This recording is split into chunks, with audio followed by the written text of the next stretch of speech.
तो संगीत के साथ आगमन हो गया है राजेंद्र हर्ष जी का। और संगीतमय बात जो है उसको, संगीत को कम करके हम अपनी आवाज को थोड़ा बढ़ा सकते हैं। तो कौन सा संगीत कब कम किया जाए, कब बढ़ाया जाए, इसके बारे में जिस तरह से भारत के प्रधानमंत्री नरेंद्र मोदी ठीक से जानते हैं, ऐसे शायद और कोई नहीं जानता होगा। ये हमने एक नया प्रयोग प्रारंभ किया पॉलिटिकल पॉडकास्ट का राजेंद्र हर्ष जी के साथ में एरोम स्टूडियो पे। तो राजेंद्र जी, आपका स्वागत करने के साथ साथ मैं आपको नमन करते हुए, बहुत बहुत नमस्कार है आपको और सभी आपके व्यूअर्स को। ऐसा कहते हैं कि एट दी आउटसेट या बात शुरू करने से पहले मैं आपको ये बताना चाहता हूँ राजेंद्र जी कि हम भारत से बाहर बैठ के जब भारत की तरफ ध्यान रखते हैं, वो हमारा प्रेम भी है और वो एक सहज रूप से आ जाता है। लेकिन फिर भी क्या, ये जो पॉडकास्ट है ना, हम इसमें बहुत गंभीरता से बात नहीं करेंगे। हम जैसे बातें आएंगी ऐसे बहते जाएंगे। तो बहते बहते भी क्या है कि कुछ बिंदु हैं जिसकी चर्चा हम पॉलिटिकल पॉडकास्ट से पहले कर रहे थे, उनकी तरफ भी जाने से पहले अभी जब दूसरे चरण का मतदान हो गया है, तो क्या आपको लग रहा है मोटा मोटी 400 पार, 300 पार, क्या होने वाला है, 500 पार? अशोक जी, मेरा तो पहले से भी विचार था कि 400 पार तो मुश्किल है, कि जब तक साउथ में कुछ अच्छी प्रेजेंस नहीं हो जाए तब तक 400 पार बहुत मुश्किल है। क्योंकि नॉर्थ है, ईस्ट है, वेस्ट है, वहां तो काफी कुछ एग्जॉस्ट हो गया है। थोड़ा अच्छा। बहुत जो जहां बढ़ सकता था वो है यूपी, बिहार और महाराष्ट्र, जहां थोड़ी बढ़ने की गुंजाइश है। लेकिन महाराष्ट्र में कंडीशंस ऐसी हैं कि बहुत कुछ अभी कोई भी, महाराष्ट्र ऐसी जगह है जहां आज अच्छे अच्छे जो चुनाव के जानकार हैं वो भी नहीं बता पा रहे हैं कि क्या होगा और कैसे होगा। क्योंकि जो केडर है एनसीपी की और शिवसेना की, उनको नहीं मालूम है कि हम किसके साथ में हैं। नेताओं को मालूम है, उनको नहीं मालूम है। और बीजेपी को अपनी कई सीटें उनको देनी पड़ी। ऐसे ही बिहार में बीजेपी को नीतीश भाई के लिए कुछ कई सीटें छोड़नी पड़ी। तो अभी जो चरण हुआ है उसमें सारी बिहार में वही सीटें हैं जहाँ नीतीश पार्टी जो है वो नीतीश जी बाबू लड़ रहे हैं। तो बीजेपी को उसमें कितना उसमें कुछ सेक्रीफाइस किया और कितना बढ़ा सकते हैं उसमें, ये बड़ा मुश्किल है। बंगाल में चलिए। भी अगर से थोड़ा बहुत बढ़ सकता है। तो 400 पार जब तक कि साउथ में अच्छी खासी प्रेजेंस नहीं हो, जो अभी प्रेडिक्टेबल नहीं है, और सभी यही प्रेडिक्ट कर रहे हैं कि वोट शेयर बढ़ेगा लेकिन ज्यादा सीटें नहीं बढ़ सकती। कितनी बढ़ती हैं वो देखेंगे, और क्या चुनाव के परिणाम आते हैं वो निश्चित रूप से 5 जून को देखेंगे, हम बात भी करेंगे। उसके पहले भी चर्चा जारी रहेगी अपनी।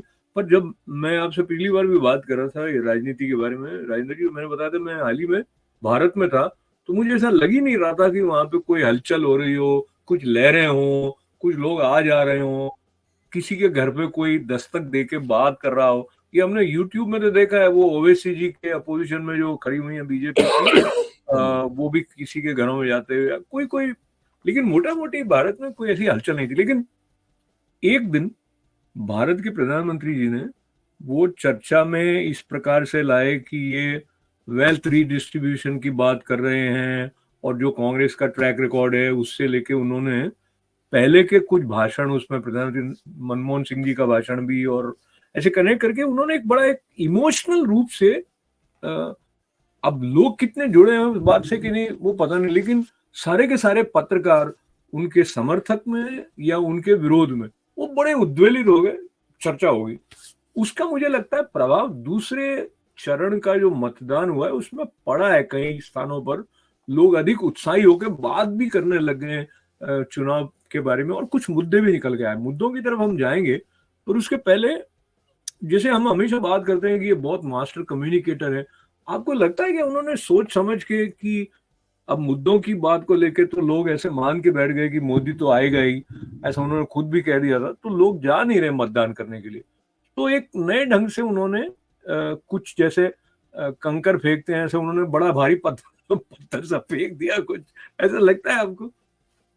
देखिए, अगर फैक्ट्स पे बात करें तो वोट परसेंटेज तो बड़ा है पहले जी। चरण से दूसरे चरण में। लेकिन उसके बावजूद भी दूसरे चरण का जो वोट परसेंटेज है जो पिछला 2019 था उसे उस तक नहीं पहुंचा है अभी। जी, तो गर्मी बढ़ी है लेकिन उतनी नहीं।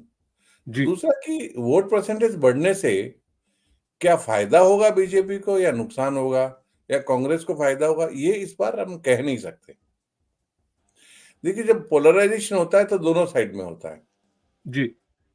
और जो फियर जो एक भय का जो वातावरण अगर थोड़ा बहुत भी होता है कि कुछ गड़बड़ हो जाएगा, वो भी दोनों तरफ होता है, जी। दोनों। तो उसमें अब कहाँ कितना इफेक्ट आएगा, ये हम इतना नहीं कह सकते इस बार, ऐसा नहीं बता सकते। लेकिन इतना ज़रूर है कि सोशल मीडिया में आग लग गई है। हाँ, और जी, मीडिया में भी आग लग गई है। मीडिया में भी और आग लग गई है। हाँ, उनको काम मिल गया अच्छा खासा। और एक और है कि जो अभी तक जो मुद्दे थे, वो लोकल मुद्दे थे या कि हमारे एमपी ने क्या किया या क्या नहीं किया, वो मुद्दों से हटकर अभी सारी कुछ बात जो है कांग्रेस पार्टी के चुनावी घोषणा पत्र पे और कांग्रेस पार्टी के प्राइम मिनिस्टर ने, मनमोहन सिंह ने, सैम पित्रोदा ने, राहुल गांधी ने क्या-क्या कहा और क्या किया, वो सब बाहर आने लगा है। हुँ, तो हुँ, जो हुँ। नैरेटिव था, जो डिस्कशन पॉइंट था, जो पहले 400 पार था कि 400 मिलेंगे, नहीं मिलेंगे, 370 बीजेपी को अकेले को मिलेगी, नहीं मिलेगी, वो मुद्दा नहीं रहा। मुद्दा अब हो गया कि घोषणा पत्र में क्या है, राहुल गांधी क्या बोल रहे हैं, मनमोहन सिंह ने क्या बोला था, सैम पित्रोदा ने क्या बोला है और कांग्रेस पार्टी अभी क्या बोल रही है। वो मुद्दे सारे अभी प्रकाश में, और मेरे को लगता है कि मोदी जी की एक कहना चाहिए रणनीति है कि वो चाह रहे थे कि ये मुद्दे जो हैं, इन मुद्दों पर बातचीत हो कि हमारे सामने कौन है, वो उनकी पूरी एक जो विचारधारा है, उस पर बातचीत हो। तो मैं मोटा-मोटी जो अंक आए हैं, कितने प्रतिशत मतदान हुआ सेकंड फेज़ में, तो एवरेज तो 63% का है। लेकिन अगर आप अलग-अलग स्थानों पर देखें, तो छत्तीसगढ़ में 73% से ज़्यादा मतदान हुआ है। इस प्रकार से इसका भी कोई एक इंटरप्रिटेशन निकल सकता है कि राजस्थान में 60% के आसपास रहा है, तो राजस्थान में किसको अधिक फ़ायदा होगा? पहले से कम हुआ है मेरे ख्याल से। और सबसे ज्यादा तो ईस्टर्न में हुआ है, मणिपुर में, त्रिपुरा में। और मुझे बहुत प्रसन्नता है कि मणिपुर के लोगों ने बैलेट पे ज्यादा भरोसा किया है और आकर के मतदान किया है, जी, जी, सब जी। सारी प्रॉब्लम्स के बावजूद भी। तो अब हम उधर चलते हैं, जैसे आप बता रहे थे कि वो बातचीत घूम के कांग्रेस के घोषणा पत्र पर आ गई वगैरह। पर सामान्यतः जो विकास के कार्यों के बारे में वो कई बार बताते रहे हैं। जब वो जो कई लोग कहते हैं कि भाई आप मोदी जी के समर्थक हैं या नहीं, तो मैं मोदी जी का समर्थक हूँ, क्योंकि हम पिछली बात कर रहे थे, उसके बाद किसी को ऐसा लगा कि हमें कोई जॉर्ज सोरोस की तरफ से पैसा आया है। जब हम ऑब्जेक्टिवली बातें करते हैं, तो कई लोग उस अलग गली में निकल जाते हैं, कोई एक बात पकड़ के कहीं। तो ऐसे किसी ने प्रश्न पूछा है आपसे, तो पहले तो आप ये बताइए, आपको कोई जॉर्ज सोरोस से पैसा आया क्या, जो आप मोदी जी के खिलाफ बोल रहे हो? ये सच्ची किसी ने कमेंट लिखा है। तो अच्छा। जी, जी, जी, जी। तो बात खिलाफ बोलने की और वो नहीं है, बात हमारे मन की बात करने की है। तुम तो उसमें कभी किसी को लगे कि हम खिलाफ बोल रहे हैं, तो अच्छी बात है। ये हुँ, नहीं लगेगा कि हम कोई एक तरफ़ा हाँ, हो गए हैं। हाँ। ये नहीं लगेगा। और और जबकि जॉर्ज सोरोस का आप ज़रा थोड़ा धीरे बोलें, कहीं कांग्रेस ने सुन लिया तो उनको लगेगा ये क्या हमारे पास कम आ रहा है और कहीं जा रहा है पैसा, क्या हो रहा है? तो अब क्या है, ये जो हम कुछ विषयों पर बात करेंगे, उसमें ये जॉर्ज सोरोस का उल्लेख आने से, देखिए काफ़ी समय से जो नैरेटिव कांग्रेस चला रही है कि ये अगर फिर से मोदी जी आ गए तो भारत में प्रजातंत्र खतरे में है, या इन्होंने संविधान को नष्ट कर देना है, इस प्रकार की बात है। पर इसी तरह से एक समानांतर नैरेटिव जो कांग्रेस के बारे में चलता रहा है, फैक्ट बेस्ड भी है कहीं कहीं, जैसे कि उन्होंने चीन के साथ कोई ऐसा समझौता किया जिसमें क्या समझौता है वो हम में से किसी को पता नहीं है, भारत की जनता को पता नहीं है, मतलब कि कांग्रेस ने क्या वहां पे जाके हस्ताक्षर किए थे। इसी तरह से जो जॉर्ज सोरोस का भी घूम फिर के है कि वो, बल्कि उसने ओपनली कहा ही है कि मोदी जी हट जाने चाहिए, क्योंकि उनके रहने से उनके जो कुछ भी दृष्टिकोण है वो भी प्रजातंत्र खतरा है। ये बात मैं ला रहा हूँ कांग्रेस की तरफ। कांग्रेस भी यही नैरेटिव लेके चल रही है कि बीजेपी या मोदी या आने से प्रजातंत्र को खतरा। तो ये नैरेटिव आपको क्या लगता है कि इसके बहुत सारे सोशल मीडिया इन्फ्लुएंसर भी इसको लेके चल पड़े हैं कि मोदी आ गए तो भारत में फिर कभी चुनाव ही नहीं होंगे, इस प्रकार के वक्तव्य कांग्रेस के बड़े नेताओं ने दिए, खड़गे जी ने भी दिया था। आप इसको कैसे देखते हैं? इसका मतदाताओं पर क्या प्रभाव पड़ता है वहां से देख? हाँ जी, अभी ऐसा है कि पहली बात है कि कोई भी संविधान को खत्म कौन करेगा, और ये संविधान पहले भी कभी खतरे में पड़ा तो कब पड़ा और क्यों पड़ा। तो मैं संविधान को तब खतरे में डालूंगा जब संविधान में जो व्यवस्था है उससे मैं रूलर नहीं बन सकता। संविधान की व्यवस्था के हिसाब से अगर मेरी सरकार बनने में तकलीफ हो, मोदी जी सरकार बनने में तकलीफ हो, तो शायद कोई सोचे कि उसमें कुछ ऐसा करेंगे, जैसा कि इंदिरा गांधी के साथ में हुआ था। जब राजनारायण जी जीत गए थे और उनको तो उन्होंने इमरजेंसी लगाकर संविधान को बिल्कुल तहस नहस कर दिया। क्यों?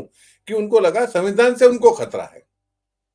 तो आज की तारीख में अगर संविधान से किसी को खतरा है तो कांग्रेस को है। कैसे? बीजेपी तो इस संविधान के साथ में ही 10 सालों से अच्छी वोट ले रही है, और आगे आने वाले में 5 साल में सब जान रहे हैं, सब ये कह रहे हैं कि तीसरी बार फिर आएंगे वो। तो जिस संविधान के छत्र छाया में और जिस संविधान के कारण वो जीत रहे हैं, उस संविधान को क्यों बदलेगा? कोई भी समझदार आदमी उस संविधान को क्यों बदलेगा जिस कारण वो जीत रहा है? संविधान लॉजिक है को बात बदलने में की आप। बात तब आएगी जबकि उनको लगे कि संविधान से खतरा है। तो आज के संविधान से मोदी जी को तो खतरा कहीं नजर नहीं आता है। अच्छा, मोदी जी में कोई ऐसे गुण आपको दिखते हैं, जो गुण कह दीजिए, कोई बात ऐसी दिखती है जिसको देखे आपको लगे कि ये तानाशाह बनने के कुछ कदम दूरी पर है? क्योंकि इस तरह का भी एक नैरेटिव चल रहा है जो अपनी तरफ से कुछ कुछ बातें लगा के और बड़े इंप्रेसिव वीडियो सोशल मीडिया में। एक तो उनका नाम भाई बहुत ज्यादा हो गया, मैं लेना तो नहीं चाहता, लेकिन वो ध्रुव नाम है अगले का। तो ध्रुव राठी जो है वो अपनी एक लाठी लेके चला है सोशल मीडिया में, और काफी मिलियंस ऑफ फॉलोअर्स है। हमारे तो शायद ये 100 तक भी पहुंच जाते तो हम खुश हो जाते खुश हो जाते। तो लेकिन क्या है कि क्वालिटी क्वालिटी क्या, हमारा जो सत्य है वो हमारे मन की बात के साथ तथ्य को लेकर आगे बढ़ रहा होता है। बहरहाल, तानाशाही मोदी जी, ये जो संभावना व्यक्त कर रहे हैं लोग, क्या आप कहना चाहेंगे? देखिए, पहले तो ध्रुव राठी जी की बात कर लें। उनके फॉलोअर से तो उनकी कमाई होती है। आप और मैं इसकी कमाई पर नहीं बैठे हैं, तो हमें फर्क नहीं पड़ता कि इसे कितने हाँ, फॉलोअर है। अच्छा, हाँ, हमने तो हैरम स्टूडियो में इन चर्चाओं के लिए वो जो पेमेंट वाला ऑप्शन है वो भी हटा रखा है, क्योंकि हमें लगता है कि हमारे दर्शक जो है उनको विज्ञापनों की जो एक स्पीड ब्रेकर है वो क्यों आए, तो हम तो क्यों? सीधा सीधा सीधा सीधा ही जा रहे हैं। तो तो पॉलिटिकल ध्रुव राठी सेवा तो है। देखो इसलिए करते हैं कि आज वो जितने बड़ा कोई नेता है उसके अगेंस्ट में बोलेंगे उतने ज्यादा उसको फॉलोअर मिलेंगे, हम्म, प्रशंसा करने वाले भी मिलेंगे, गाली देने वाले भी मिलेंगे, और एक तरफा उनको लेना पड़ेगा। तो खैर ध्रुव राठी जी को छोड़ उस पे दीजिए, ज्यादा बात उनकी नहीं उनकी करते बात हुए भी, करें। लेकिन मैं ये बताना चाहूंगा हाँ, कि वो एक समय में आम आदमी पार्टी के सोशल मीडिया को संभालते थे, और धीरे धीरे वहां से उन्होंने टेक्निकल अपना कुछ वीडियोस बनाने शुरू किए और विभिन्न विषयों पर बनाए। पर इन दिनों में वो अपने आप को एक क्रूसेडर की तरह प्रस्तुत कर रहे हैं कि भाई वो भारत के प्रजातंत्र को बचाने के लिए जर्मनी में बैठे हुए ये सब काम कर रहे हैं। वो भी एक इंटरेस्टिंग बात है। इंटरेस्टिंग बात वैसे ये भी है कि हम दोनों भी अमेरिका में बैठे हुए बात कर रहे हैं। तो मैं आपको सीधा अमेरिका के एक और सज्जन की बात की तरफ ले जाना चाहता हूँ, जिनकी बात को लेके भी जो वेल्थ डिस्ट्रीब्यूशन वाली बात थी उसको आग लग गई, और ये है हमारे सैम पित्रोदा जी। तो सैम पित्रोदा जी की तरफ आने से सत्यनारायण जी पहले, की बात कर रहे हैं आप? है जी, सत्यनारायण जी की बात कर रहे हैं? सत्यनारायण का नाम तो बहुत कम लोगों को पता है लेकिन हाँ, तो सैम जो थे वो पहले मूल नाम उनका सत्यनारायण है, सत्यनारायण जी। तो अजय, अब आपने कहा है तो एक मंच पर राहुल गांधी ने उनका हाथ पकड़ के कहा कि ये बड़ा ही है, वो सबको बताते छुपाते फिर अपना नाम भी ओरिजिनल नहीं बताया और उनकी जाति के बारे में भी उल्लेख कर दिया। तो राहुल जी कुछ भी कर सकते हैं, पर पर वेल्थ डिस्ट्रीब्यूशन की जो बात उन्होंने की, उसको लेके भी प्रधानमंत्री नरेंद्र मोदी जी का जो एक उस बात को लेके जोड़ना था। अच्छा, देखिए मुझे दोनों वक्ता अलग अलग तरह से अच्छे लगते हैं। आप मेरी बात को थोड़ा धैर्य सुन रहे हैं, इसके लिए धन्यवाद आपको देते हुए। तो राहुल गांधी जो कहते हैं ना, एक्सरे करा दूंगा करा दूंगा, या क्रांतिकारी, है सर्वे, क्रांतिकारी, रिवोल्यूशनरी क्रांतिकारी, फाइनेंस। हाँ। तो सिंसियरली स्पीकिंग, ये जो आइडिया ना वेल्थ डिस्ट्रीब्यूशन का, इसके बारे में आपके विचार लेने से पहले मैं अपनी तरफ से ये कहूंगा कि वो जो कुछ विचार व्यक्त कर रहे हैं उसमें सबके विकास की बात नहीं कर रहे हैं, वो विभाजित करके यहां से लेके इसको दे दूं, इसको लेके इसको दे दूं। तो ये अपने आप में एक रिट्रोगेटरी टाइप का अप्रोच नहीं है क्या? What do you think? देखिए, उसमें ऐसा है कि एक तो पहले आपने पूछा, मैं उधर जाऊं कि मोदी जी की तानाशाही के जैसे लगता है कि आपको कि कहीं वो तानाशाही बन सकते हैं क्या, उनकी पर्सनालिटी में तानाशाहीपन लगता है क्या? जो तानाशाही होता है वो टीम प्लेयर नहीं होता है, जैसे जी हैं वहां पर, तो is not a team player, जो एक ऑटोक्रेटिक उनका सिस्टम है। आज आप बीजेपी में देखेंगे तो देयर इज ए टीम, और वो टीम ऐसी है कि नीचे से ऊपर तक आ रही है। अलग अलग जो कार्यकर्ता है वो चीफ मिनिस्टर बन रहे हैं, लोग अलग अलग पदों में आ रहे हैं, और उनका कोई कॉकस नहीं है। जो आज उनकी कैबिनेट में हो, कल उनकी कैबिनेट में नहीं है, और परसों वापस कैबिनेट में आ जाते हैं। तो उनको जैसे देश की जरूरत होती है उसके हिसाब से वो उसमें कार्य करते हैं। जो ऑटोक्रेटिक होते हैं, तानाशाह होते हैं, उनकी खासियत होती है कि उनके चारों तरफ एक 4-5 लोग होते हैं और वो बदलते नहीं है। ऐसा आपको नहीं लगेगा। यहाँ एक आप अमित भाई को कह सकते हैं कि साथ में हैं, पर वो भी पहली बार में कैबिनेट में नहीं थे, पार्टी में थे। दूसरी बार में आए कैबिनेट में, और जैसे कोई अध्यक्ष बदलता है तो उनके साथ हो जाता है। आज नड्डा जी, कल कोई और होगा, पहले अमित भाई से। तो उनका जब टीम, अगर उनके आसपास कोई कॉकस नहीं है, तो मैं सोचता हूं कि एक बहुत बड़ा जो एक इंडिकेशन होता है तानाशाह का, वो यहाँ नहीं दिखाई देता है। अच्छा, दूसरा जो अभिव्यक्ति स्वतंत्रता कोई अंकुश भी नहीं है, सब मर जी बोल ही रहे। बोल रहे हैं, सब बोलते हैं, उसमें कोई ऐसा नहीं कि भाई जो तानाशाह क्या है कि जो बोलना ना दे। तो अभी जितने लिबरल हैं मीडिया वाले, वो जितना लिबरल से रूप से भारत में और भारत के बारे में बोल पा रहे हैं, उतना आप और मैं अमेरिका में लिबरल्स के अगेंस्ट में नहीं बोल सकते। जो लोग जॉब कर रहे हैं यूनिवर्सिटीज में, जो लोग जॉब कर रहे हैं इसमें और बिजनेस ऑर्गेनाइजेशन में, मैं गवर्नमेंट की बात नहीं कर रहा हूँ, बिजनेस ऑर्गेनाइजेशन की बात कर रहा हूँ, और ये सामने है। मेरा अनुभव है, मैंने देखा है कि वो बोलेंगे तो उनका कैंसिल जो है, कैंसिल हो जाएंगे वो। जी जी जी। इवन बिजनेस कैंसिल हो जाता है। तो ये एक बात तानाशाह वाली जो आप जो बात बता रहे हैं। दूसरा जो आपका प्रश्न था कि ये वेल्थ जो डिस्ट्रीब्यूशन है, हाँ, ये जो आइडिया आया था वेल्थ डिस्ट्रीब्यूशन का, रीडिस्ट्रीब्यूशन है जो भी कहिए, तो वो कहाँ से आ रहे हैं ये बात को लेके? अलाउ मी टू ऐड, इसके बहुत समय से वो कह रहे हैं कास्ट बेस्ड सेंसस जरूरी है, जातीय जनगणना, ये विचार जो है, ये एक राष्ट्र की जो यूनिटी है उसके पॉइंट ऑफ व्यू से कैसे लगता है आपको? नहीं, ये तो सीधा सीधा है कि हमको विभाजन करना है। विभाजन करने में क्या रहता है कि जो जिनके पास में कम, हमेशा ऐसा होगा समाज में, कुछ के पास ज्यादा होगा, कुछ के पास कम होगा। इवन कम्युनिज्म में भी आज आप देखेंगे, चाइना में जो कम्युनिस्ट पार्टी के पदों पर है, उनकी वेल्थ अथाह है, और जो नीचे है उनमें वहां पे भी डिस्पैरिटी है। ऐसा कोई आप वहां पे छोड़ दें, अमेरिका में देख लें, तो जो वेल्थ लिबरल्स को जो सपोर्ट करते हैं, उनकी जो वेल्थ है, बेसिकली सारे कैपिटलिस्ट जो हैं वो लिबरल्स को सपोर्ट करते हैं, ठीक है। और दो जो नॉर्मल आदमी है, कितना फर्क है उनमें। बहुत फर्क है। तो चाहे डेमोक्रेसी हो, चाहे ऑटोक्रेसी हो, चाहे कम्युनिज्म हो, जो डिफरेंस है वो रहेगा। क्यों रहेगा? कि कैपेबिलिटीज अलग हैं। अगर कैपेबिलिटीज अलग हैं तो जो काम करने की, बिजनेस करने की, तो कुछ लोग होते हैं जो वेल्थ को क्रिएट करते हैं। तो जो वेल्थ क्रिएट करेगा उसके पास वेल्थ ज्यादा रहेगी, और वेल्थ क्रिएट करने के लिए दूसरों का जो सपोर्ट ले रहे हैं उनको भी वेल्थ जाएगी। तो पहले जो था वो वेल्थ ऐसे समझिए कि मिनिमम की इस जगह थी तो मैक्सिमम की इस जगह थी। आज मैक्सिमम बढ़ा है तो मिनिमम भी बढ़ा है। ये सामने दिखाई देता है कि आप और मैं जानते हैं कि जब आज से 10 साल पहले जो स्टैंडर्ड ऑफ लिविंग एक नॉर्मल आदमी का था और आज जो, उसमें फर्क है। आज से 20 साल पहले और भी कम था। तो अगर हम मिनिमम डिफरेंस देखें जो वेल्थ की बात करते हैं, तो वो शायद हम 47-57 के डेटा लेंगे तो मिलेगा उसमें, क्योंकि कई लोग बिलो पॉवर्टी लाइन के ऊपर 0.1% के कम पास में का। कुछ वेल्थ थी, बाकी 99 एक ही लेवल पे थे। 99% एक ही लेवल पे थे। अभी मिडिल क्लास बीच में आई, एक पुअर से एक मिडिल। ये मिडिल क्यों आई बीच में?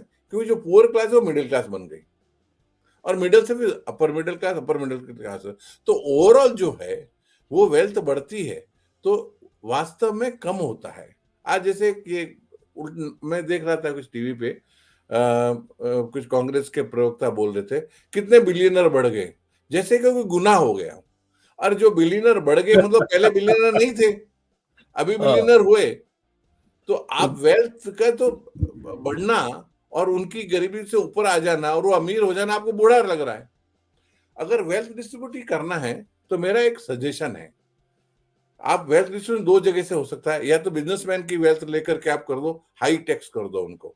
जैसे पहले इंदिरा गांधी के जमाने में की समय 85% 90% टैक्स था बिजनेस पे, ठीक है। आप वो टैक्स लगा के करने की कोशिश करो। पर सबसे पहले जितने भी पॉलिटिशियंस हैं उनकी वेल्थ कितनी है, तो आप एक कानून बनाइए। राहुल गांधी जी बोले कि जिनकी भी पॉलिटिशियंस को, वो सब अपनी वेल्थ बताते हैं इलेक्शन कमिश्नर को, जब अपना फॉर्म भरते हैं तो बता दें कि भाई 25 लाख 50 लाख से जितनी भी ज्यादा वेल्थ होगी वो सब लोग 50% अपना टैक्स में दे देंगे, और वो डिस्ट्रीब्यूट हो जाएगी। एक फंड बना दीजिए अलग से। अच्छा पहले इसमें पॉलिटिशियन वेल्थ मैं डिस्ट्रीब्यूट कर ले, हाँ, फिर हम बिजनेसमैन पे आते हैं। लेकिन एक जो हाँ, बात जो आपने कही खास करके, कि हम एक्सरे करेंगे सबका, एक सर्वे करेंगे, कास्ट सर्वे का और वेल्थ सर्वे से, अब उसमें आप वेल्थ का बोल रहे हैं, हम पता करेंगे उनके पास कितने घर है, कितने। तो जब आपको लगता है कि सभी के पास में घर है, पैसा है, तभी तो आप सर्वे करने जा रहे हैं। नहीं तो आप कहते हैं अगर 1% के पास है तो 1% का सर्वे तो मालूम है, वो तो इनकम टैक्स भर रहे हैं, उनके सारे रिकॉर्ड आपके पास में है, सरकार के पास में, पता चल जाएगा। तो जो लोग टैक्स नहीं भर रहे हैं उनका पता करेंगे, पता करके क्या करेंगे, डिस्ट्रीब्यूट करेंगे। मतलब उनसे पैसा लेंगे तभी डिस्ट्रीब्यूट कर पाएंगे ना। ये चीज समझ में नहीं, समझ के बिल्कुल बाहर है कि आप वास्तव में करना क्या चाहते हैं। तो ये जो बात जो आपने कही ना कि ये समझ से बाहर है कि वास्तव में करना क्या चाहते हैं, ये तो शायद उनको खुद को भी पता नहीं होगा। क्योंकि कई बार उनकी जो भाषा है, जैसे हाल ही में उन्होंने एक मंच से ऐसा कहा कि मेरी बात सुन के वो उनके क्या है, पाँव कांपने लग जाते हैं। और फिर मैं तो फिर भी उनको कर रहा हूँ, वो तो उसको उसको करके बोले। तो एक जो एक गरिमा होती है, आप मंच से भारत के प्रधानमंत्री जी के संबंध में बात कर रहे हैं, तो गरिमा न रख के हम फिर चूंकि पॉलिटिकली देख रहे हैं बात को, इस तरह से अवमानना जैसे अपमानजनक अभिव्यक्ति का जो प्रयोग होता है कांग्रेस के एक वरिष्ठ नेता की तरफ से, उसका मतदाता के मन पर क्या असर पड़ता होगा? क्या धारणा वो कांग्रेस के बारे में बना रहा होगा? आपका आकलन क्या है? देखिए वो तो जो उनके समर्थक है उनको तो अच्छा लगता है। जी। और कुछ ऐसा हो गया है अभी राजनीति में कि जो संसदीय भाषा होनी चाहिए वो सबसे ज्यादा असंसदीय भाषा संसद में होती है। हम्म। तो संसदीय भाषा का जो परिभाषा है वही बदल गई है। हम जी। स्कूलों जी। में कहा करते थे कि भाई संसदीय भाषा का प्रयोग करो। ठीक है, अभी संसदीय भाषा का प्रयोग करने लगे तो अध्यापक आपको क्लास से बाहर निकाल देंगे। संसदीय भाषा ही बदल गई अभी तो संसदीय भाषा ही बदल गई है। तो जो संसद सिखा रही है वही समाज में चल रहा है। तो उसका एक बहुत ही विकृत रूप देखें तो आपको ट्विटर पे मिल जाएगा। जी। जो जो प्रकार की भाषा वहां होती है घर में कोई नहीं बोल सकता है, मित्र में आपस में भी नहीं बोल सकते हैं। उससे खराब जो भाषा है वो आज ट्विटर पे और सोशल मीडिया पे होती है, और वो अभी सब जगह होने लगी है। तभी भाषा का उपयोग और सदुपयोग के चीज से सुनने और बात करने के तो परे हो गई है समाज, ऐसा लगने लगा है। जब तो नेता ही लोग ऐसी बात करेंगे तो बात बिल्कुल ही हो गई, तो कोई जो उसमें रहा ही नहीं। लेकिन एक जो बात जो अभी चल रही थी कि जो जाति गणना की आप बात कर रहे थे, उसमें मेरे को एक, अगर आप कहें तो एक मेरे दिमाग में एक पॉइंट है, वो मैं बिल्कुल, आपके साथ शेयर करना चाहूंगा बिल्कुल, बिल्कुल, कि प्लीज प्लीज।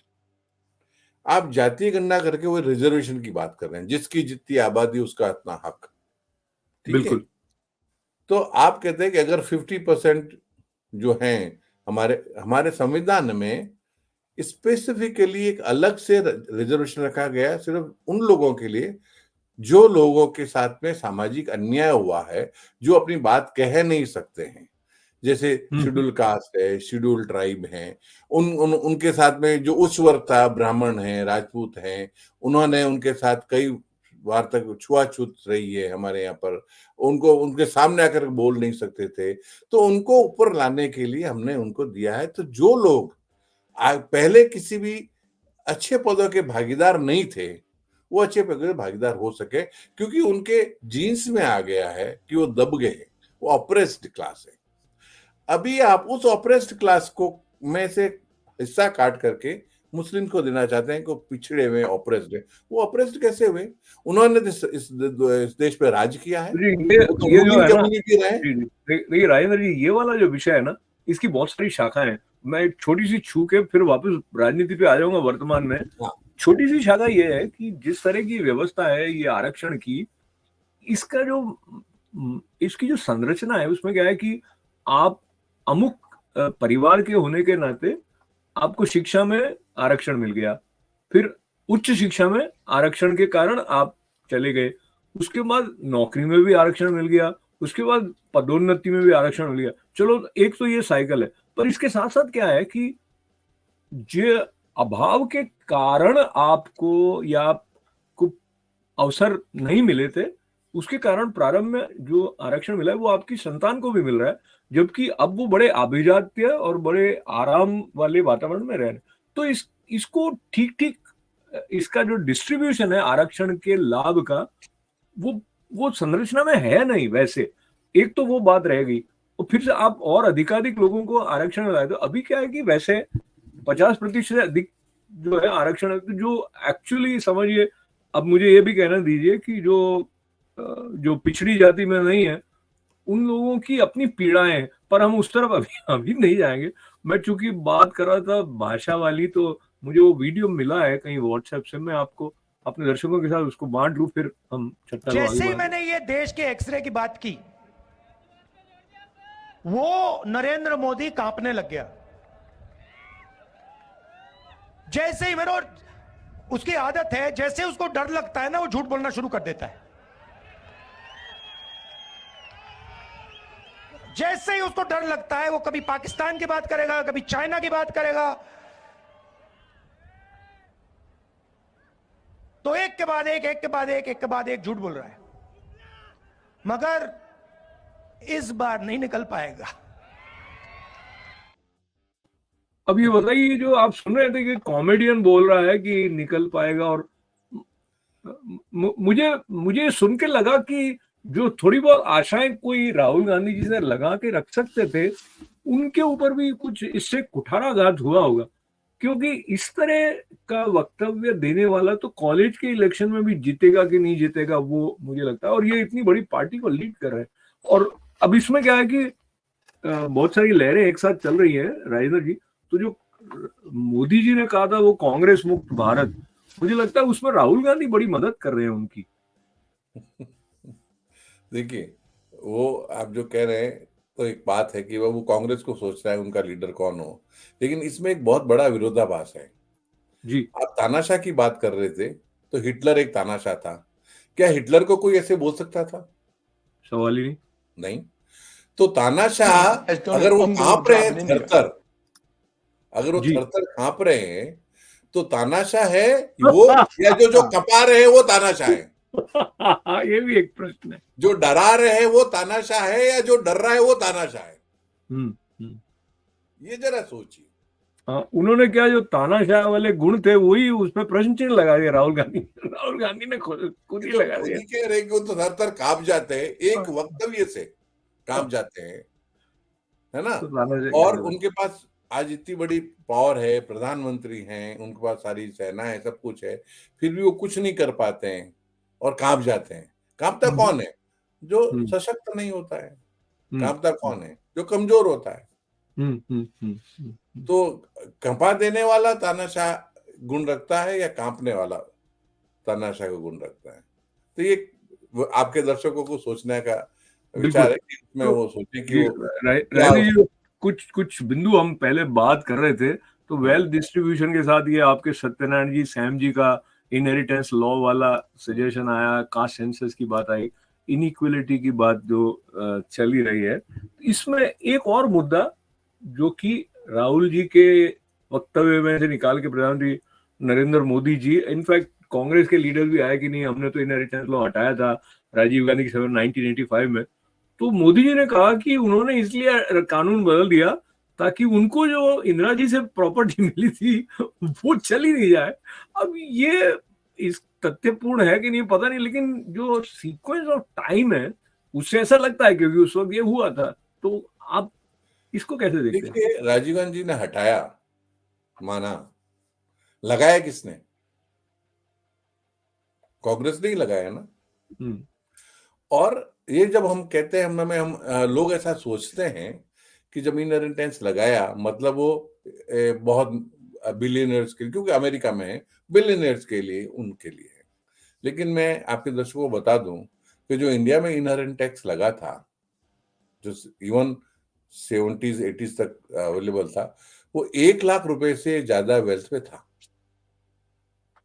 आज उस 1 लाख रुपए को मैं अगर बहुत ज्यादा इन्फ्लेशन लगा करके भी कर लूं, तो 1 करोड़ रुपए हुआ। आज कोई आदमी, एक घर है अहमदाबाद जैसी जगह में, मैं बंबई कलकत्ता की बात नहीं कर रहा हूं, एक फ्लैट है, करोड़ रुपए से ज्यादा होगा। उसकी डेथ हो गई तो उसके बच्चे को 50 लाख रुपए टैक्स देना पड़ेगा। आप क्या कह रहे हो? ये नहीं है ऐसा जैसा लोग सोच रहे हैं कुछ लोग, और बताने की कोशिश कर रहे हैं कि सिर्फ बिलियनियर के लिए नहीं। जो कांग्रेस का जो बैकग्राउंड है वो बता रहा है, 1 लाख रुपए वाले के भी टैक्स लगाया था उन्होंने, 10 लाख वाले पे भी लगाया, और वो बढ़ करके कुछ 60-70% तक चला गया था। तो ये सिर्फ कोई डराने वाली बात नहीं है, ये मानसिकता है। अच्छा तो जो ये हमें कुछ मानसिकता जो है ये जी, खतरनाक है। अच्छा अभी आप क्या है अगर कि हम वेल्थ डिस्ट्रीब्यूशन करना है, तो जो गरीब, जो 90% जनता का आप सर्वे क्यों कर रहे हैं? आपको तो मालूम है, आप कहते हैं 90% लोग जो गरीब हैं, तो उनका सर्वे करने की क्या जरूरत है? आप 10% का सर्वे करो और उनमें से जो मिलता है वो 90% को दे दो। आप 90% का सर्वे कर रहे हो, मतलब पता करना चाहते हो उनकी वेल्थ कितनी है, तो उनकी तो वेल्थ।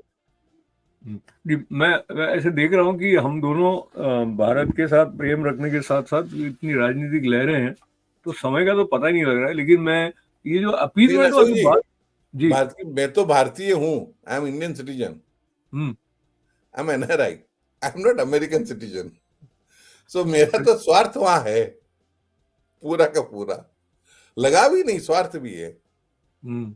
तो आप अपना स्वार्थ अपने साथ रखते हुए ये बताइए कि जो बात सेक्युलरिज्म की चलती है और अपीजमेंट का आरोप कांग्रेस पर लगता है, और फिर जब प्रधानमंत्री नरेंद्र मोदी आके बात करते हैं सबका साथ सबका विकास, तो उसमें सबके विकास की बात होती है, तो उसमें वो मुसलमानों को अलग नहीं कर रहे होते हैं।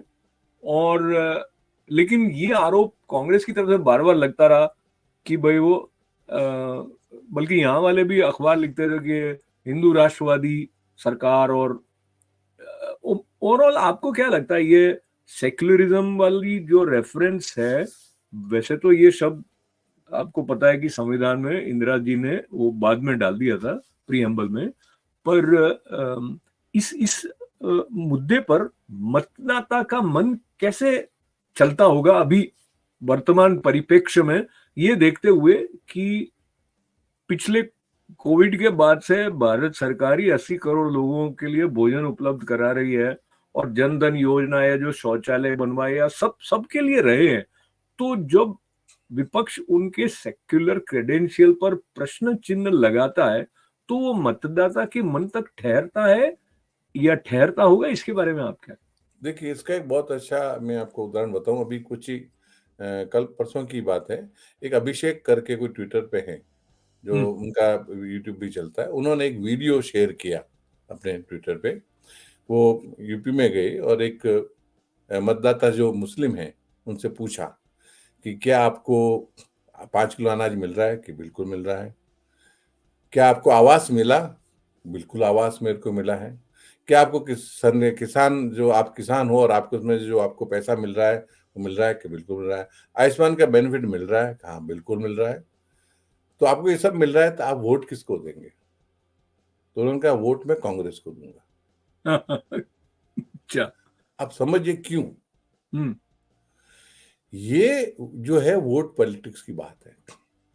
गवर्नेंस पूरी सेक्युलर है, लेकिन चूंकि उनको डराया जाता है, तो डर के मारे सब कुछ अच्छा होते हुए जो उनको पहले नहीं मिल रहा था, 2014 के पहले उनको नहीं मिल रहा था, वो डिलीवरी नहीं थी, उनको सब कुछ मिला। उसके बावजूद जब वोट देने की बात आ रही है, तो क्या कह रहे हैं हम कांग्रेस को दें, क्योंकि उनको डराया जा रहा है।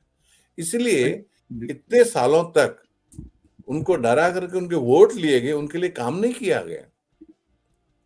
इसी तरह जो सारे आपके schedule caste, schedule tribe, OBC हैं, उनको डराया गया।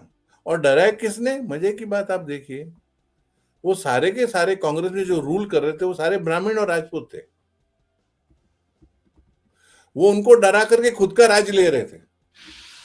अच्छा, मैं आपके साथ ये बात कहना चाहूंगा कि तरह तरह के सैंपल होते हैं।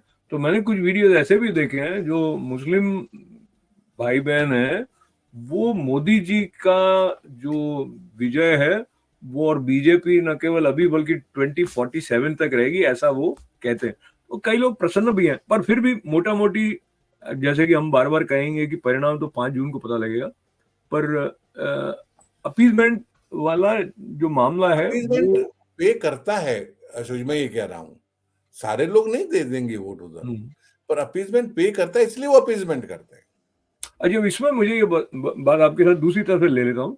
ये हिंदू मुस्लिम रेफरेंस आ ही जाता है, माइनॉरिटीज और भी हैं, लेकिन इसमें जिस तरह की निष्ठा भारतीय मूल्यों के प्रति, भारत की संस्कृति के प्रति, और जो आस्था के केंद्र तीर्थ हैं उनके प्रति प्रधानमंत्री नरेंद्र मोदी जी द्वारा व्यक्त की गई या उनकी सरकार द्वारा व्यक्त की, और जो राम जन्मभूमि मंदिर की प्राण प्रतिष्ठा के समय उनकी जितनी सक्रिय भूमिका श्रद्धा वाली रही, फिर ये काशी में कॉरिडोर मंदिर के बाबा विश्वनाथ के इत्यादि, उज्जैन भी याद आएगा। तो ये सारी बातें उनके सेक्युलर होने पर प्रश्न चिन्ह लगाने की दृष्टि से भी विपक्ष की तरफ से प्रयोग में लाई जाती है, क्योंकि वो कहते रहे भाई मंदिर नहीं होना चाहिए था, अस्पताल होना चाहिए था, स्कूल वगैरह वगैरह। इसको मोटा मोटी आप कैसे देखते हैं? क्या हिंदू इन सब बातों को देखते हुए कि भारत सरकार ने जो पारंपरिक श्रद्धा के केंद्र रहे हैं भारतीय संस्कृति की दृष्टि से, उनके रखरखाव की तरफ ध्यान दिया है, तो क्या हिंदू मतदाता इसको लेकर उनको अधिक मत देगा, या मुस्लिम मतदाता इसलिए उनको मत नहीं देगा? इसके बारे में मोटा मोटी आप क्या साइकोलॉजिकल स्टडी आपकी रहती है? देखिए, जहां तक हिंदुओं की बात है, कई जो एक्सट्रीम हिंदू हैं वो तो मोदी को मौलाना मोदी कहते हैं। अच्छा। क्यों? कि हिंदुओं के लिए क्या किया गया? अगर आप देखो, जो भी एक जनरल सबके लिए गया, उसमें मुस्लिम भी है, हिंदू भी है, सब कुछ है। हिंदुओं की क्या डिमांड थी? मंदिर। कि टेम्पल जो है वो गवर्नमेंट के चंगुल से हटे। आज सारा टेम्पल का जो दान आता है वो गवर्नमेंट ले जाती है, लेकिन गुरुद्वारों का, आपका इनका, चर्च का और मस्जिद में जो वक्फ बोर्ड है उनका पैसा तो नहीं जाता है। ऐसा कौन सा काम मोदी जी ने किया जो हिंदुओं के लिए किया और जो दूसरों के लिए नहीं किया? जहां तक राम भगवान का मंदिर का है वो तो कोर्ट के थ्रू हुआ, लेकिन फिर भी वो देना चाहते हैं क्योंकि वो हिंदुओं के अगेंस्ट में नहीं है। कांग्रेस हिंदू के अगेंस्ट है, आप ये कह रहे हो? अच्छा, एक बात बताइए कि जब आप बात करते हैं वेल्थ डिस्ट्रीब्यूशन की, आप मुस्लिम को देना चाहते हैं, ओबीसी को देना चाहते हैं, शेड्यूल कास्ट, शेड्यूल ट्राइब को देना, हिंदू को तो नहीं देना चाहते हैं। हिंदू शब्द कभी सुना आपने कांग्रेस के मंच से? एक्चुअली मैंने 2-3 बार तो ऐसे सुना जब उन्होंने कहा कि ये हिंदू परंपरा में शक्ति शब्द होता है और हमें उसको नष्ट करना है। वो कोई अलग शक्ति की बात कर रहे थे, लेकिन और ये तो इनके अलायंस में ही है जिन्होंने कहा कि सनातन धर्म डेंगू की तरह नष्ट होना चाहिए वगैरह, स्टालिन। तो आज हिंदुओं को तो ये लग रहा है कि वो तो सेकंड क्लास सिटीजन थे कांग्रेस के समय में। आज वो सेकंड क्लास सिटीजन की प्रॉब्लम जो वो खत्म हो गई है, इसलिए वोट दे रहे हैं। लेकिन हिंदुओं के लिए कुछ किया है ऐसा कुछ नहीं है कि कुछ नहीं। आप दूसरी बात देखिए, कांग्रेस को मोदी जी से इतनी तकलीफ है, मोदी जी ने कितने मंदिर बनवा लिए होंगे? आप कुछ जो गवर्नमेंट कुछ अगर इंप्रूवमेंट हुआ तीर्थ के यहाँ से तो 2 या 3 या 4, ठीक है। उड़ीसा में 10,000 मंदिर गवर्नमेंट बना रही है और इंप्रूव कर रही है। उड़ीसा की जो सरकार है वो 10,000 टेम्पल्स, और किसकी अभी जो सरकार है? है किसकी सरकार है? आपके इनकी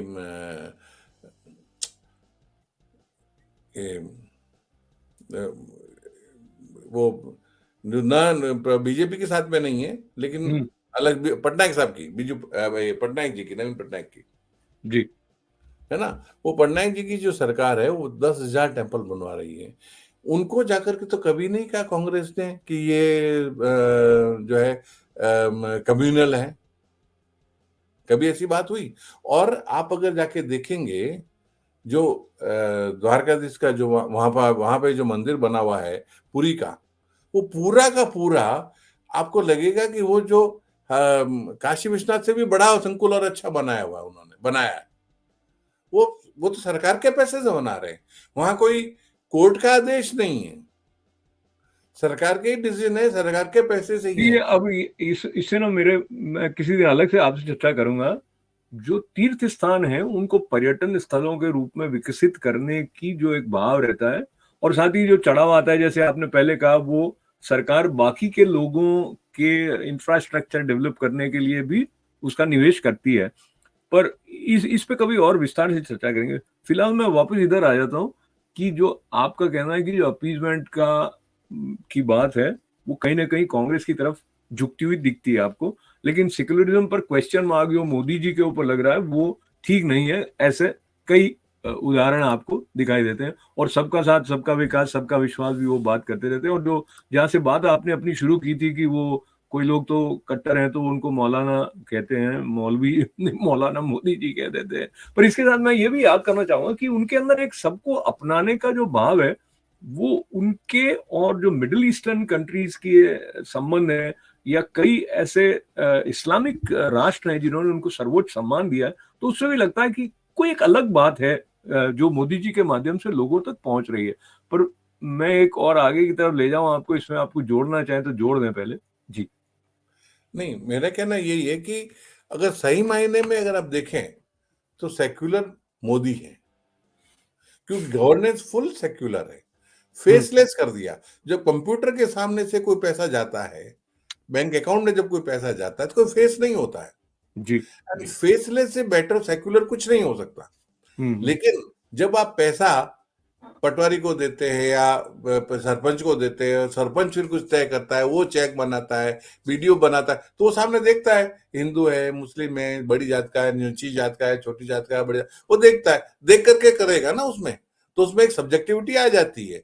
तो सेक्युलरिज्म होने के लिए, जिसे पंथ निरपेक्ष जिसे हम कहते हैं, कि वो बिना भेदभाव के, जाति धन के बिना भेदभाव के हमारी जो पॉलिसीज के हिसाब से काम करे। इसलिए सबसे ज्यादा जरूरी है डिजिटलाइजेशन, और सारा काम जो है वो फेसलेस हो, तो तभी ये वो डिजिटल सब्जेक्टिविटी हटेगी, ये ऑब्जेक्टिविटी डिजि तभी आएगी। ये डिजिटाइजेशन की बात आपने की तो मतलब बहुत सारी बातें हम सबको याद है, हमारे सब दर्शकों को भी याद होगी। लेकिन चिदम्बरम जी एक बार इस समय इस बात को लेकर हंसे थे, इस विचार को लेके कि लोग डिजिटल पेमेंट करना शुरू करेंगे। उन्होंने हाँ हाँ हाँ वो सब्जी वाली कोई सीखेगी, लेकिन अब आप जाओ देखो तो खोमचे वाले सबके क्या लगा हुआ सभी है। लोग, हाँ वो सभी काम कर रहे हैं। तो अच्छा, ये जो भारत का विकास हुआ है और क्या 25 करोड़ से ज्यादा लोग, मैं अंक शायद गलत बोल रहा हूँ लेकिन वो करोड़ों में संख्या है जो कि बिलो पॉवर्टी लाइन से ऊपर मोदी जी के समय में आए हैं। और ये जो जेपी मॉर्गन के सीईओ का वक्तव्य अभी उसका थोड़ा सा आज जो मुझे व्हाट्सएप यूनिवर्सिटी से प्राप्त हुआ वो मैं थोड़ा शेयर कर रहा हूँ अभी तक, फिर चर्चा करते हैं। Literally, and I know, the liberal press here, they beat the hell out of him. He's taken 400 million people out of poverty. When we go lecture Modi about, when they want trade with us, but we lecture literally. I go to these countries soon after a lot of our government officials there. It's like we're fantasizing about, climate and labor and how we think they should be running their country. He has 400 million people without toilets. Really? And we're lecturing them how to do things. They put in this unbelievable, every citizen by hand or by eyeball or by finger is recognized. They open bank accounts for 700 million people. The transfer payments are going through. They've got an unbelievable education system, unbelievable infrastructure. They're lifting up that whole country because this one man is he's tough. But I think you have to be tough to break that down, and he's breaking down some of the bureaucracy. They have, I think it's 29 states or something like that, but they all had completely different, it's almost like Europe, they have completely different tax systems, which leads to enormous corruption. He's breaking all that stuff down. And so, yeah, there are examples of people who have just turned these things around. तो ये देखिए, उन्होंने जो बात कही है बहुत ही powerful कही है। और देखिए कुछ लोग कहते हैं कि भाई इनको किसी तरह से इन्फ्लुएंस कर दिया हो। ये जिस तरह का इनका एक्सप्रेशन था Rajendra Harsh ji, it has to come from his heart. बहुत पैशनेटली रीड कर रहा है। आप हाँ, कुछ भी टाइमिंग ऐसी है। influence कर दो, कोई आदमी जो डेटा पे बैठता है वो डेटा से अलग नहीं बोलेगा, जी जी। क्योंकि वो उसकी एक प्रोफेशनल स्टैंडिंग है, हम्म उसका अपना एक सर्किल है। अगर वो कोई ऐसी चीज, और ऐसी कोई चीज बोली क्या है उन्होंने जो गलत है, तथ्यों पर आधारित है। तथ्यों पर आधारित है। वो तानाशाह की बात करते मेरे को फिर से याद आया, आज की तारीख में तानाशाह कहाँ है? नॉर्थ कोरिया में। वो कितना पैसा खर्च करते हैं आम जनता की, जल पे, पानी पे, बिजली पे, टॉयलेट पे, घरों पे करते हैं खर्च? नहीं करते ना, सारा खुद पे और मिलिट्री पे खर्च करेंगे। जी जी। जो आदमी आम जनता पर इतना पैसा खर्च कर रहा हो सरकार का, वो तानाशाह कैसे हो सकता है? तानाशाह का कोई गुण नहीं है वो, और वो तो थर-थर कांपता है। बकौल राहुल गांधी। एक हाँ 2 मिनट का जो भाषण देते हैं राहुल गांधी जी, उन बात करते हैं, और पहली बार उन्होंने एक बार बात कहा, वो तो आंख में आंख मिला के बात नहीं करते मुझसे, ये भी बताया। हाँ, भाई बहुत गहरे राज बता दिया आपको उन्होंने। कोई जो आंख से आंख मिला के बात नहीं कर सकता, जो आपकी एक बात कहने से थर-थर कांपने लग जाता है, ऐसा तानाशाह तो मैंने नहीं सुना कभी। ये कोई नई नई बातें आपको पता है, कुछ बातें आपसे नई हम तक आ रही हैं। तो इसमें ये डेमोक्रेसी डेंजर में नहीं है और न तो कॉन्स्टिट्यूशन डेंजर में है। अब बात आ गई फिलहाल अरे ईवीएम वो एक पर। बात वो कह रहे हैं कॉन्स्टिट्यूशन बदल देंगे, जब हाँ उनपे बात आती है तो बोलते हैं कहाँ लिखा हमने, सेम्पेत्रो हमारे कुछ नहीं होते हैं। मनमोहन सिंह ने तो 2006-2009 में बोला, वो तो उस पुरानी बातें क्यों उठाते हो? ठीक है, तो उनसे पूछिए कि बीजेपी ने किस मंच से कहा, या किस उनके घोषणा पत्र में कहीं लिखा है कि संविधान में को बदल देंगे? और संविधान को तो इतना बदल चुके हैं खुद ही कि वो प्रावधान है उसमें। संविधान रहा ही नहीं जो था। हाँ, बदलने का प्रावधान है उसमें वैसे। नहीं, वो बदल चुके हैं।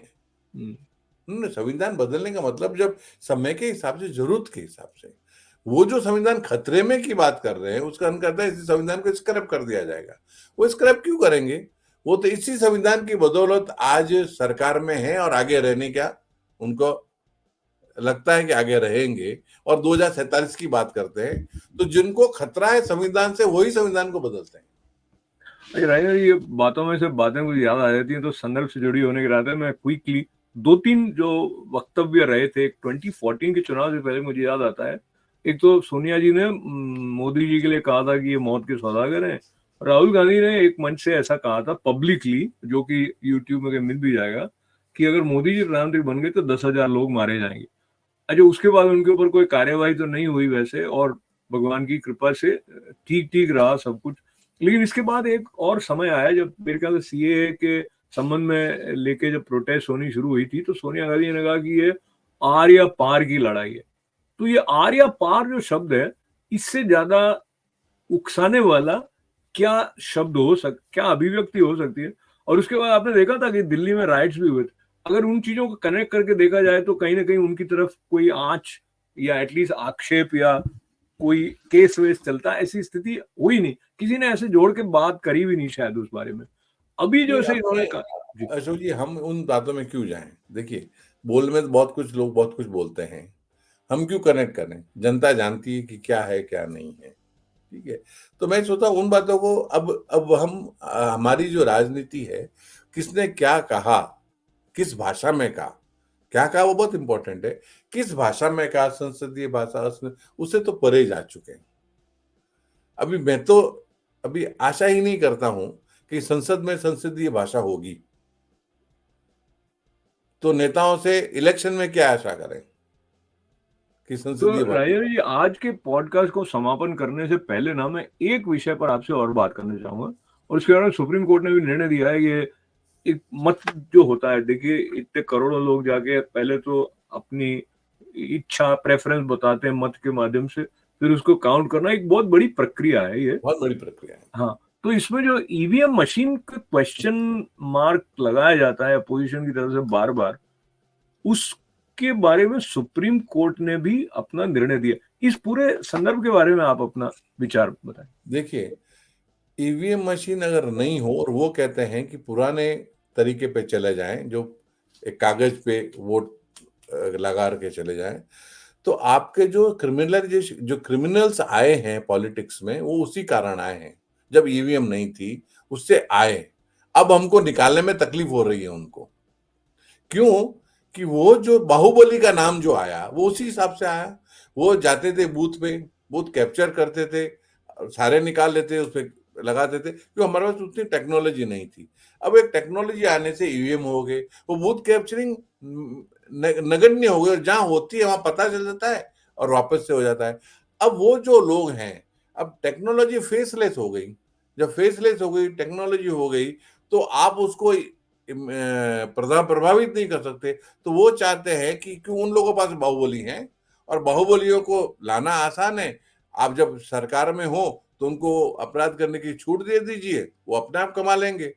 और फिर उन बाहुबलियों ने सोचा कि जब हमारे कारण ये लोग जीत रहे हैं, तो हम खुद क्यों नहीं एमएलए एमपी बन जाए, चीफ मिनिस्टर बन जाए। तो सारे क्रिमिनल्स उसी प्रथा से आए हैं, जो मतदाता पेटी ये वापस करना चाहते हैं।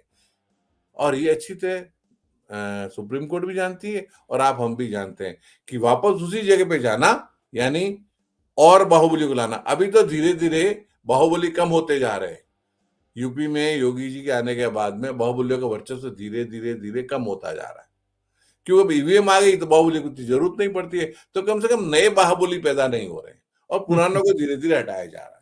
अगर आप फिर से मतदान मत पेटी और मतपत्र ले आएंगे जैसे पुराना हिसाब था, तो नए बाहुबली फिर पैदा होंगे। तो बाहुबली जो पिक्चर हिट हो जानी चाहिए, लेकिन ऐसे बाहुबली जो है वो चुनाव में छेड़खानी करने वाले हिट नहीं होना चाहिए। हाँ, वो बाहुबली अलग प्रकार के हैं। तो आज की बातचीत के समापन से पहले कोई अंतिम बात जो आपको लगता है कि अब तक के 2 चरण के मतदान के साथ आपको लगता है कि आने वाले समय में इस प्रकार का कुछ दिखाई दे सकता है? मैं अब जो बात कर रहा हूँ, जैसे आपने कहा कि उसने कहा उस पर क्या बात करनी, पर जो भी राजनीतिक सभाएं होती है उसमें यही होता है, इसने ये कहा, उसने वो कहा, इसने ये क्यों नहीं कहा, ये ऐसे नहीं कहता है। नहीं कहा वो तो जरूरी है, हम्म। पर किस भाषा में कहा उसको बात करने का कोई अर्थ नहीं है। ये जो आप अपने मन में जो राहुल गांधी जी के अभिव्यक्ति को लेकर जो निराशा आपके अंदर आ गई है ना, उसके कारण आप ऐसा कह रहे हैं, मैं उसको समझ भी रहा हूँ और हमारे दर्शक भी समझ रहे हैं। पर अब जो मोदी जी का एक नया तेवर जो अभी दिखाई दिया, आपको लगता है वो मेंटेन रहने वाला है? क्योंकि देखिए पहले वो अन्य सभाओं में, या जैसे अभी यहाँ अमेरिका में या किसी भी देश में जाते हैं, तो वो गिनाते कि हमने इतने करोड़ ये कर दिए, इतने जनधन हो गए, इतने उनके डेटा, और कुछ नई नई बातें आती हैं, चाहे वो अंतरिक्ष के क्षेत्र में क्या हमारा योगदान हो गया, खिलाड़ी कहाँ से क्या लेके आ गए। तो एक प्रकार से उनका रेंज बहुत सारा है विकास के कार्यों को लेकर के, पर उनको पता है कि अभी चुनाव में गैल्वेनाइज करने के लिए भावनात्मक मुद्दों को छेड़ने की आवश्यकता है। तो मुझे लगता है एक मास्टर ऑर्केस्ट्रा कंडक्टर की तरह से वो कुछ अलग बात छेड़ देते हैं।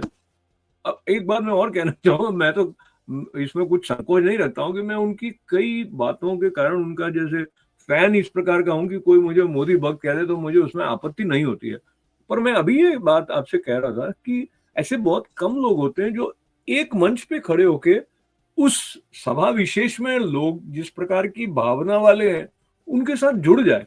ये खूबी उनकी पिछली कुछ चुनावी सभाओं में नहीं दिख रही थी उतनी, जितनी अभी ये वेल्थ डिस्ट्रीब्यूशन वाले मुद्दे के बाद में ज्यादा मुखरित हो गई है। तो और क्या अपेक्षा आप कर सकते हैं, क्योंकि कुछ तो नया नया लाना पड़ता है। ऐसा है, मैं कोई भी गलती कर सकता हूँ, लेकिन मोदी जी को प्रेडिक्ट करने की गलती कभी नहीं करूंगा।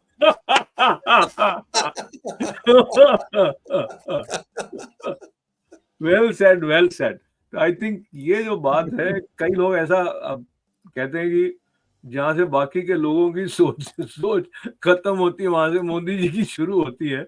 और मुझे याद आता है वो नेशनल क्रिएटर्स अवार्ड जो दिए थे, उन्होंने कहा था कि मुझसे पूछते हैं कि आपकी सफलता का राज क्या है, तो मैं उनको बताता नहीं, मोदी जी कह रहे हैं क्योंकि कोई शेफ अपना किचन दिखाता है क्या, वो अपने स्टाइल में बोले। लेकिन उसके बाद में कहा कि मैं आपको बताता हूँ कि मैं आने वाले समय में क्या होने वाला है वो भांप लेता हूँ। ये अपने आप में एक योगी कर सकता है ये, तो उनका योग का अभ्यास, हालांकि वो हमेशा हर कोई भाप सके ऐसा मुझे लगता नहीं, फिर भी रणनीति तैयार करने की दृष्टि से ये बात महत्वपूर्ण रहती है। और तो अंतिम में एक ही बात कहना चाहूंगा, चाहे कोई कितना भी तेज होशियार नहीं हो, लेकिन भारतीय मतदाता को 100% समय पूरी तरह भाप लेना, ये अगर कोई सोच ले, चाहे कितना ही बड़ा सेपरेटिस्ट हो, कितना ही बड़ा चुनाव हो, वो बिल्कुल गलत है। ऐसा कभी भी संभव नहीं है। संभव तो नहीं है, लेकिन असंभव का प्रयास तो लोग सब चालू जारी रहेगा। रखेंगे, सर्वेक्षण भी रहेगा।